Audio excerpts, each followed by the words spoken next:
looking at innovation in financial services and setting out to provide a briefing for the HR director. We're looking at things from the theoretical viewpoint of a whole range of issues that arise in connection with innovation, some of which are of immediate concern to HR.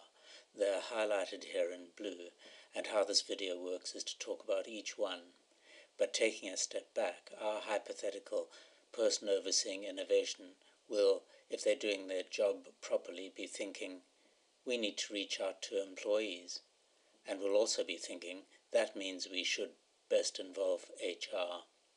Those working in innovation have a responsibility to be attuned to HR's concerns. It's also HR's responsibility to be attuned to innovation issues. Do click the link to get a quick under 5-minute video that runs through these issues. But getting back to the ones especially important to HR, highlighted in blue, perhaps the most important is simply employee engagement, and the crucial point that innovation initiatives allow engagement to happen on a serious level, not frivolously as sometimes is the case. A proper innovation program will be renewed regularly. It aligns employees with business strategy. But a major point often overlooked is that these good things happen only if you have senior management backing. Don't even start if the board and the chief executive aren't taking this seriously. Okay, let's move on and look at the effects of motivation.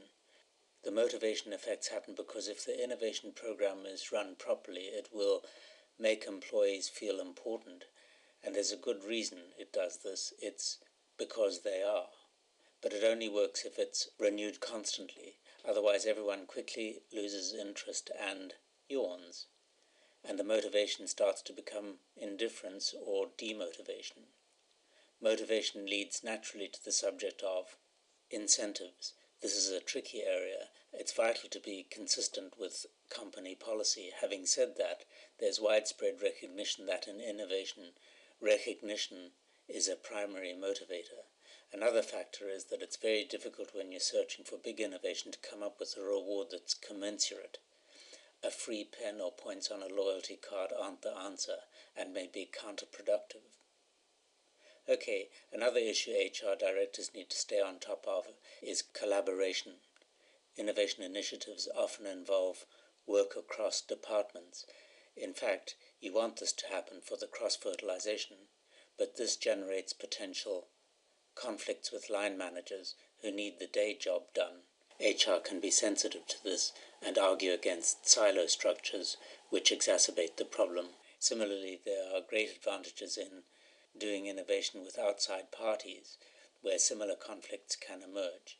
One important factor for HR is the structure of appraisals, which need to reflect effort in innovation initiatives. It's also very interesting, moving on, that innovation work involves a lot of personality types, and you can distinguish various types from their actions, not just statements about themselves. To do that, you need appropriate innovation software.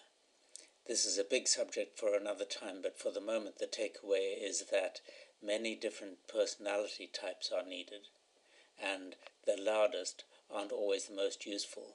Some people have too many ideas and tend to move on like gadflies. To make these good things happen, HR directors will be concerned with skills and training.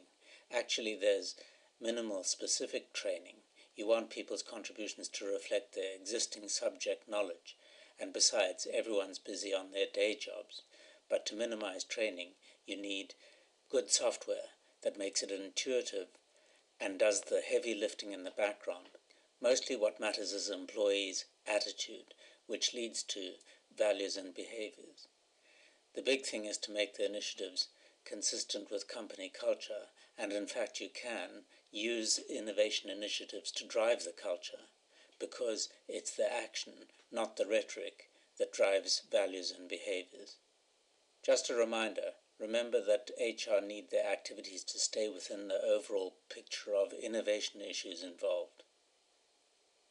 To develop your organization's innovation capabilities, do contact me.